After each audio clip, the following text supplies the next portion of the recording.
City, born and raised. He has more recently been in LA, and now he has come to San Diego. So yay! Here it goes. Let's hear it for Barrett.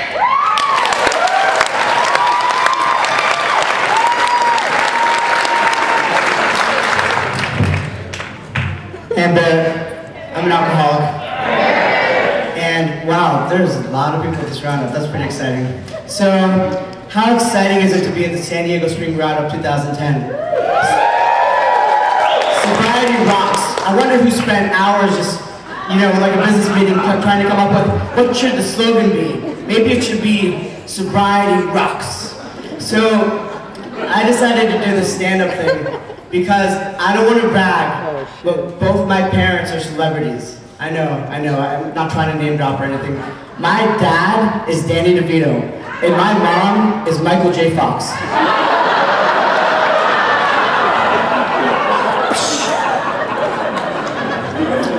So yeah, I know there's a lot of ladies in here tonight. I know a lot of you ladies probably like the guys that are tall, dark, and handsome.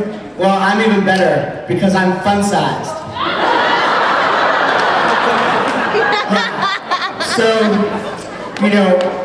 those guys might look better than me walking you down the red carpet, but they can't fit in your Louis Vuitton purse. People will look at that Louis Vuitton purse and be like, wow, that girl's got a fun-sized man in her Louis Vuitton purse. Damn, that girl must be rich. How can I get my own fun-sized man?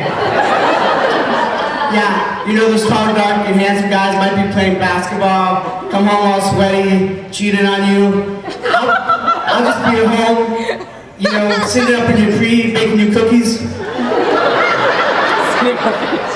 You wake up, you have a freshly cobbled pair of shoes next to you.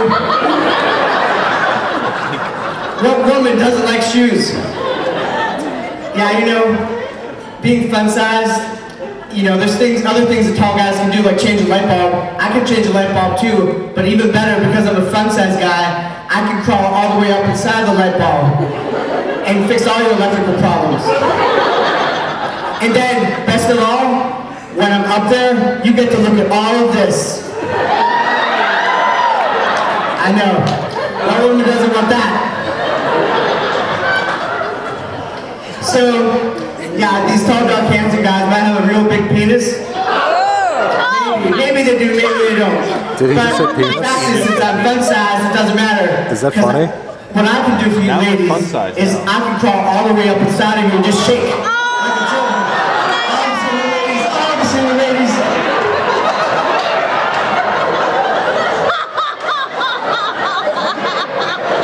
It's kind of hot, isn't it? Start throwing yourself up here, ladies. So,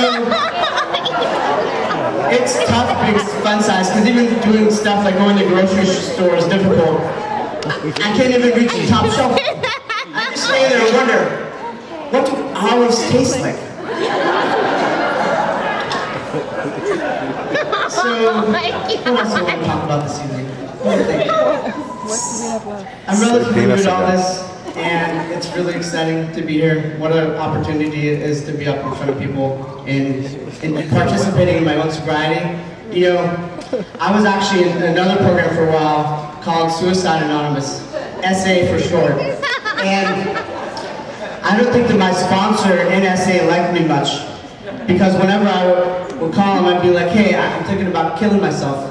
And all he would be is like, finally.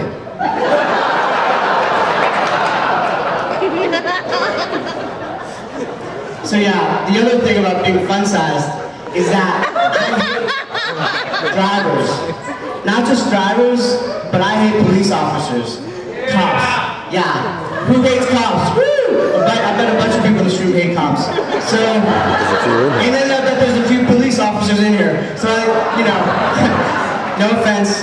So anyway, now I'm sober, I have a valid license, and they still pull me over, and I'm like, why did you guys pull me over? And they're like, pull over, pull over. And I'm like, wait, my registration's valid. They're still like, pull over, pull over. I'm like, why did you guys pull me over? They're like, pull over. Do your mommy and daddy know that you're driving their car? So, you know, what else should I talk about? I think I will talk about dating. Because dating is difficult sometimes.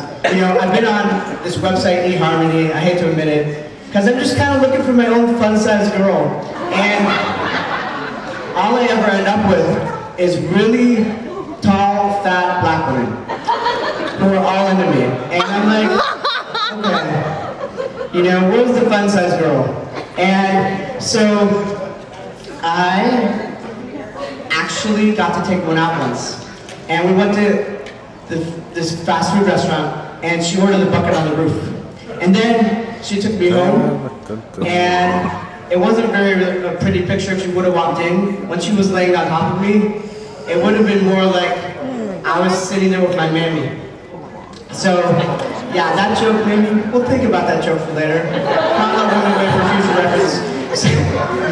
You know, I like cougars. Any other guys out there like cougars? Come on, be honest, guys.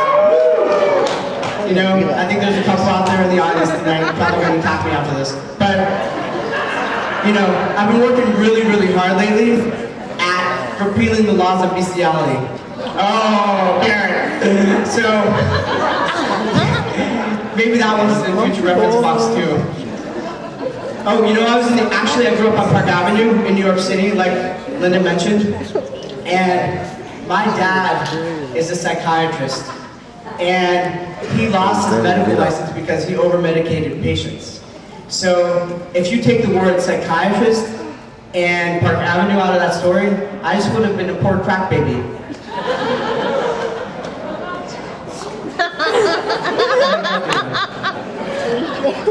That's way too much thinking. What do I want to say? Oh yeah, I wanted to... Thank you. I wanted to I'm trying to help. This one time again with this girl. I see it. I see it. I see something shiny in the back. Some indication. So anyway, I'm going to leave you guys with this last joke. I dated a lesbian one time. That was fun. I didn't even know she was a lesbian. In all fairness, she didn't know that I wasn't a lesbian. Until that awkward moment came at the end of her night in her bedroom. It was like the reverse of the crying game. So, thank you guys, that's it.